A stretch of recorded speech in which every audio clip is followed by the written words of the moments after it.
Hello, in this video I would like to talk to you about Anglina Grimke.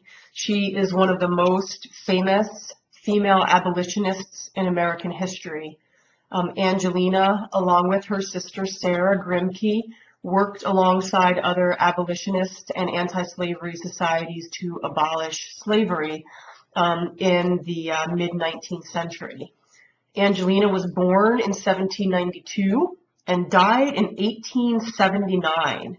And just to give you a point of context, a point of reference, the 13th Amendment that makes slavery unconstitutional in America was passed in 1865.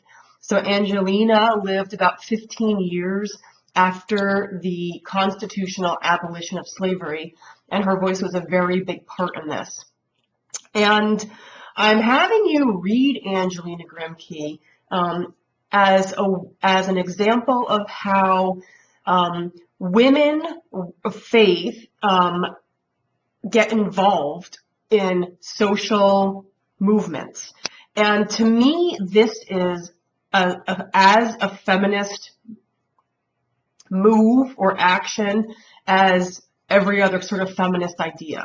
And so I want you to be exposed to Anglina Grimke to see the way that she positioned herself both as a Christian and as a woman at the forefront of a really radical and important social movement. So the point here is to think about feminist theological activism or feminist religious activism, right? The point is for you to connect yourself and your commitments as a feminist to your commitments to your Christian faith, to actions in the world that can benefit people, right? That are social actions in the world. And there are many of us who are not sure necessarily what it means to be an activist. Many of us who would not consider ourselves activists necessarily. But what I'd like you to connect is the fact that most feminist theology and even feminist theory and feminist thought is actually advocacy ideology or advocacy theology. And what I mean by that is that most feminist theology has been developed out of a need to advocate for women's well-being. Feminist theologians don't just do theology for the sake of the beauty of the word or the beauty of writing theology.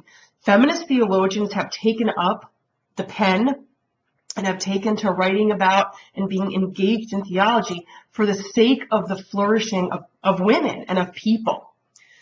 And what I would want you to see with Anglina Grimke is that women can also use their advocacy mindset and skills, not just for the sake of women per se, or let's make it even more specific, right? Most of us, it's white women per se, but to really take up those commitments for the sake of the well-being of all different kinds of people. And this is really what Anglina Grimke exemplifies. So what I'm going to do is go through the reading that I have for you because it's very, very long, and the writing is probably not what you're used to. And what I'm having you read is her, I believe it's from 1837, Appeal to the Christian Women of the South. That's the reading. Her Appeal to the Christian Women of the South. And I want you to have maybe the reading open because I'm going to refer to page numbers as I kind of walk through that reading. So again, the point here is for you to kind of put the equation together of your feminist commitments, your faith commitments, and then social activism in what I'm calling feminist theological activism. So just to give you a little bit more background on Anglina Grimke, what makes her really unique is that she was raised in one of the richest slave-holding families in Charleston, South Carolina. and she grew up, frankly, with her own personal slave, and she began. She also was a very religious young person, and similar to Martin Luther, she was actually terrified for her life. She was afraid that we all fall under the judgment of God, and she was looking for grace in her life. And what really terrified her is that she believed God would condemn white people, especially her and her family, because they held slaves. So the young Anglina Grimke was very concerned that she would be condemned by God because she was involved in slave holding. She saw slavery as a sin, and she felt that she was going to be condemned because of it. And so she also felt that fear for her family as well. So finally, as a young person, I want to say she was 18 or 19 when she fled to Philadelphia and settled in Philadelphia with her sister Sarah, who also fled. And so when abolitionist movement kind of slowly gets rolling by abolitionist writer William Lloyd Garrison, Grimke writes a letter to his newspaper, The Liberator. And she had no intention of going public, but he found her letter so compelling that he published it.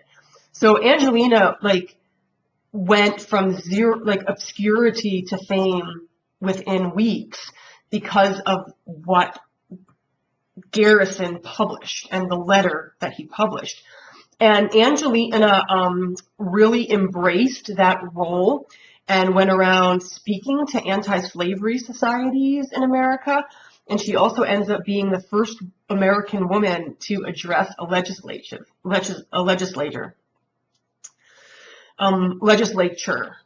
So what's interesting about Anglina is that she really draws upon the fact that she can tell people, I have been a slaveholder. I have seen up front and personal what happens to African slaves in America.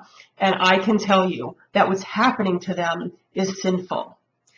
So it's interesting that she uses her background and her pedigree as a way to really establish credit for herself and as a way to really bring forth the message of abolition. The other interesting thing about the abolitionists, I don't know, many of you might know way more about this than I do. And if you do, please add your voice to this conversation, because what's interesting about the abolitionist movement to me is how unbelievably deeply rooted in the Christian faith it was, right? This is not a secular movement. Abolition is a deeply Christian American movement in the mid-19th century.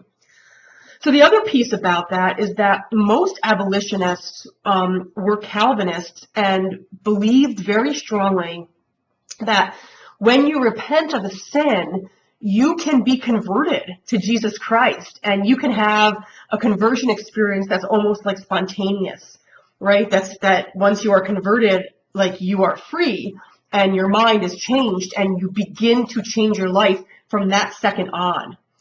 And the abolitionists really believed that if they helped the Southern slaveholders understand their sin of slaveholding and repent of it, that abolition would happen really quickly, right? That all of a sudden, the next day, slaves would be free, slave masters would start building better accommodations and start taking care of people better, because repentance equals conversion, equals sort of spontaneous life change. And the abolitionists were surprised over and over again at how deeply entrenched slavery was in the American psyche and how deeply entrenched racism was in the American psyche. And what you have to understand about racism in America, or in Europe, actually across the European sort of world countries, is that there was philosophers, lawyers, writers, judges, people in very powerful positions, absolutely convinced that people with darker skin colors were less human than people with light skin colors. So it didn't really enter into people's consciences that they were enslaving other full human beings. And Grimke and the abolitionists were very surprised at how angry people got at their abolitionist messages. So she's an extraordinary woman because she powers on as a woman in this abolitionist movement. And what's wonderful about her essay here, her lecture here, The Appeal to the Christian Women of the South, is the way she appeals to both womanhood and the Christian faith. And to me, she is a very specific kind of feminist because she's committed to feminist principles of equality for women. She actually gave a lecture on the equality of the sexes. So she's committed to gender equality, which actually got her in trouble with abolitionists. Many of her male abolitionist colleagues did not believe that she should be fighting for equal rights for women while fighting for, while fighting for the freeing of the slaves. But she does that. She appeals to womanhood as well as faith. And she therefore, for me, becomes a very interesting model of feminist theological activism. And I want you to think about the way you would consider yourself feminist theological activists. So this week, I really want you to think about how is it that you connect your feminist commitments to your faith, to the way that you might be part of social movements. So let's just go through the reading a little bit. I already talked about the about Anglina's fear of being condemned by God, and you see that in the very first line of her lecture on page 126. She says, "It is because I feel a deep and tender interest in your present and eternal welfare that I am willing thus publicly to address you." So the first line of her lecture really indicates one of her earlier reasons for joining this movement is because she was afraid white people were going to be going to hell. And I just think that's fascinating. And it is fascinating that she has this, I think, that I'm making for you, the connection to Martin Luther, who also was afraid he was going to hell, right? And so you have these personalities that are compelled out of a certain kind of fear, but also compelled to act in the world out of a certain kind of profound and urgent search for God's grace. So if you look on page 127, Anglina does something that most women in history have had to do, and I haven't lifted this up too much, but you see this in Hildegard's writing as well, where as a woman, Anglina is establishing that she's not writing out of some kind of hysterical female state, but on page 127 she talks about how she is not writing this out of any kind of hysteria, but out of the calm rationality. So she talks about it's not written in the heat of passion or prejudice, but in that solemn calmness, which is the result of conviction and duty. So you see Anglina really establishing that she, as a woman, also understands what duty is, and that she is not necessarily confined to the kind of female stereotypes that people talk about with women writing out of feeling, being irrational and writing out of passions and feelings or some kind of hysteria. And we can say that that's unfortunate that she did that, right? Or that she had to do that. But frankly, women still have to do that today. So what you see here is a sort of ongoing challenge that women face in establishing their voices in the public sphere. And that's the other thing you can really think about is how is it that you find your voice as a woman in the sphere of a Christian community. For some of you, that is going to be in the preached word. For some of you, it's going to be in teaching right? For some of you, it's going to be working with families and dealing with, mothers, fathers, children in all different stages of life. For others of you, that might actually be really in writing or in a more kind of public forum where you don't have as big a voice in your faith community, but you have a different kind of voice in a public community. Then Grimke goes on page 128 and 129 to talk about how she is appealing to the Christian women as a Christian and as a woman, and she recognizes that slavery is being justified by the Bible, and that to her, the Bible is also the highest authority. And then she goes on for a long time to talk about exactly how the Bible's slavery is different than American slavery. And that to me is a very interesting, it's a wonderful read of the Bible, right? Anglina's biblical imagination is very, very rich, and she knows the Bible inside and out. And she even starts with saying, let's look at the first chapter of Genesis, right, on page 128, 129, where Adam was given dominion of every other living thing in the world except humanity, right? So Anglina appeals to a doctrine of creation as well as a doctrine of providence, where God seeks out the well-being for all people, and it's specifically not by giving some humans dominion over other humans. So you see Anglina specifically arguing against the sort of pervasive American argument that slaveholders were taking care of their slaves, and that slaves had no worries in the world. They didn't have to care for themselves because slave masters were the ones caring for slaves. Anglina just wipes that dry.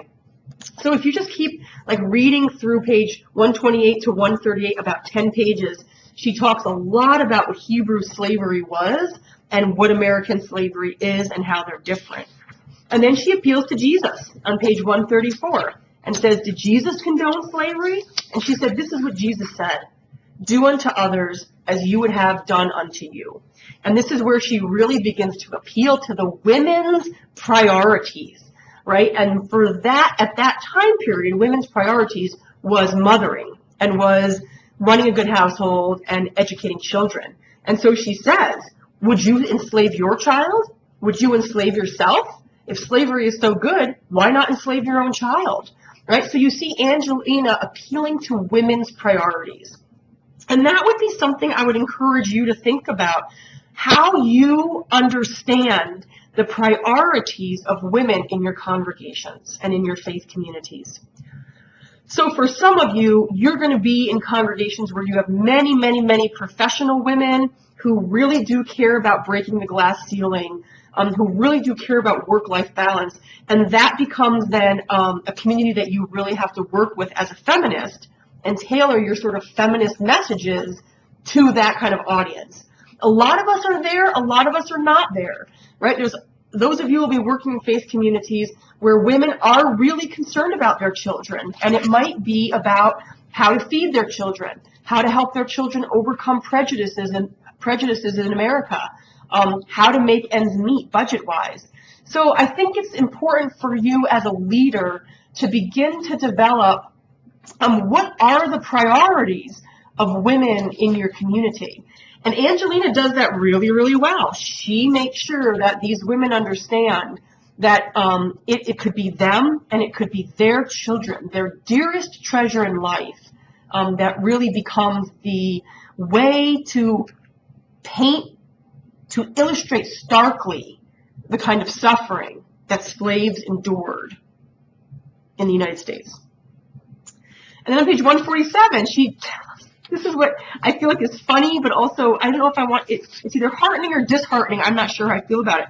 She tells women, well, what can you do as women? What can you do as mothers, as sisters, as daughters, right? And what does she say on the top of page 148? You read about it, educate yourselves, right? Then you pray about it. Then you speak about it and you act about it.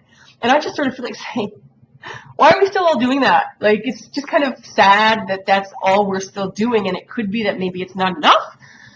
But maybe it is, right? Maybe we have to recommit ourselves to becoming educated, to praying, to reading, speaking, and acting. So it's interesting that there's this red thread of feminist activism all the way through American history, and it is a red thread that's actually based on a living, breathing Christian faith, a commitment to Jesus Christ, a commitment to God, the Creator. And then she actually uses, what's also interesting, as she appeals to women, she then delves back into the Bible and lays out all the women leaders in the Bible, starting with the Hebrew midwives on page 150 at the bottom. The Hebrew midwives, Shiphrah and Puah, right? Where the king of Egypt was killing all the babies, and these midwives were like, I'm not going to do it. We're going to save the Jewish children, and we're going to trick them, the politicians. We're going to hide the fact that we're helping these Jewish babies get born. So she points to all these activist women in the Bible, which I just think is it's fantastic, right? It's fantastic to think that you, as a Christian and as a woman, actually have a long precedent of women doing activist work, of women doing work of resistance, right? And what's interesting to me about this kind of Christian feminism is that it does not first try to break down gender stereotypes before something can get done. Now, I'm all about breaking down gender stereotypes, all right? More power to us women when we are not seen as the fairer sex, when we're not seen as people who have to stay in a certain kind of female sphere. It liberates both men and women to break down gender stereotypes. No question about it. However, most of us women are going to find that we're operating still in gendered spheres. And what I love about Anglina Grimke and other female Christian activists is that they don't make breaking down gender stereotypes a prerequisite for the further activism that needs to happen. And that's what I want to share with you, is that if you read Anglina Grimke, page 150, 151, 152, 153, all the way through 159, you are standing in a very, very long line of female religious leaders and activists and strong women. And it doesn't mean that you don't fight for breaking down gender barriers. It doesn't mean we don't fight for breaking the glass ceiling. But it does mean that we have capacities as women of faith, and we have resources within the Bible and within our Christian tradition that can allow us to make feminist moves within the kind of still prejudice and gender stereotypes that we all still live in. Again, this is not an argument that you should stay in that sphere, but it is an argument to say you can do something exactly where you're at. And that's also a very deeply Lutheran commitment, that your vocation is really wherever you find yourself at the moment. For you, that might be student. For you, that might be an aim. It might be a pastor. It might be a youth minister. It might be some kind of auxiliary religious leader. You name it. You might, at this moment, be suffering under prejudice and gender stereotypes in your job. Anglina Grimke certainly did. It didn't stop her. And that, to me, is the message to you and why I want you to spend some time this week with Anglina Grimke, because she's an absolute inspiration and she got stuff done. And that is a one way of being a Christian feminist activist. So class, thank you for your attention, and I look forward to your postings this week.